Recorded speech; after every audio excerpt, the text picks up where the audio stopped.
ভারত বাংলাদেশের সড়কপথে ট্রানজিট, চট্টগ্রাম ও মংলা সমুদ্র বন্দর ব্যবহারের অনুমতি, বাংলাদেশের সাথে প্রতিরক্ষা চুক্তি কিংবা ভারতের উত্তর পূর্বাঞ্চলের বিচ্ছিন্নতাবাদীদের দমনে বাংলাদেশ থেকে নানা সুবিধা পাচ্ছে।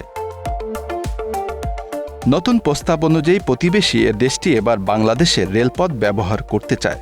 মূলত ভারতের পশ্চিমবঙ্গের গেদে থেকে নিউ জলপাইগুড়ি পর্যন্ত রেলপথের দূরত্ব ১০০ কিলোমিটার কমাতে চায় দেশটি। ভারত সরকার চাচ্ছে তাদের ট্রেন বাংলাদেশে দর্শনা দিয়ে প্রবেশ করে নীলফামারী চিলাহাটি বন্দর হয়ে বের হয়ে যাবে। আপাতত পণ্য পরিবহনের জন্য রুটটি ব্যবহার করার কথা বলছেন তারা। এজন্য পরীক্ষামূলক ট্রেন চলাচলের অনুমতি চেয়েছে ভারত সরকার। বর্তমানে প্রস্তাবটি বাংলাদেশ সরকারের উচ্চ পর্যায়ের সিগন্যালের অপেক্ষায় রয়েছে। ভারত সরকারের পক্ষ থেকে বলা হচ্ছে, প্রতিবেশী বাংলাদেশ ও নেপালের সঙ্গে ১৪টি নতুন রেলপথে সংযুক্ত হওয়ার লক্ষ্য নিয়ে এগুচ্ছে তারা, যার মধ্যে সীমান্তের বিভিন্ন স্থান দিয়ে বাংলাদেশের সঙ্গে ৮৬১ কিলোমিটার নতুন পথ তৈরি করতে চায় তারা।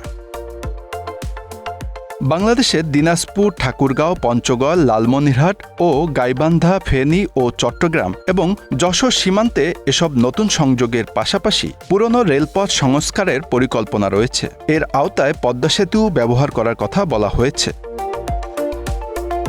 ভারতের নর্থ ইস্ট ফ্রন্টিয়ারের রেলওয়ের প্রধান জনসংযোগ কর্মকর্তা সব্যসাচী দে এক বিবৃতিতে বলেছেন, পশ্চিমবঙ্গের দক্ষিণ দিনাজপুর জেলার বালুরঘাট ও কুচবিহার জেলার গীতলদাহ থেকে বাংলাদেশের হিলি, পার্বতীপুর, কাউনিয়া, লালমনিরহাট ও মোগলহাট পর্যন্ত প্রস্তাবিত ৩২ কিলোমিটার রুটে লাইন স্থাপন করা হবে। এর মধ্যে ১৪ কিলোমিটার হবে নতুন রেলপথ, বাকি পথ উপযোগী করে তোলা হবে। এছাড়া বালুরঘাট থেকে হিলি, গাইবান্ধা হয়ে মহেন্দ্রগঞ্জ, তুরা, মেন্দিপাথার সেকশনে ২৫০ কিলোমিটার রেললাইন স্থাপন করতে চায় ভারত। বিহারের মাঙ্গুরজান থেকে বাংলাদেশের পীরগঞ্জ, ঠাকুরগাঁও, পঞ্চগড় হয়ে পশ্চিমবঙ্গের কুচবিহারের হলদিবাড়ি পর্যন্ত ৬০ কিলোমিটার নতুন রেলপথ নির্মাণের পরিকল্পনাও রয়েছে দেশটির।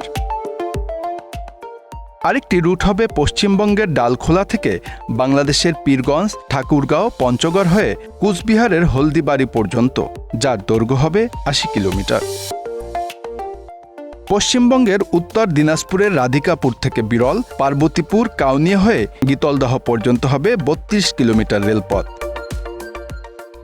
দক্ষিণ ত্রিপুরা জেলার বিলোনিয়া থেকে ফেনী, চট্টগ্রাম রেল রুটটি হবে ১৩১ কিলোমিটার দীর্ঘ, যার মধ্যে একেবারে নতুন করে তৈরি করা হবে ৩৮ কিলোমিটার। বাকি ৯৩ কিলোমিটার উপযোগী করতে হবে, অর্থাৎ গজ পরিবর্তন করতে হবে।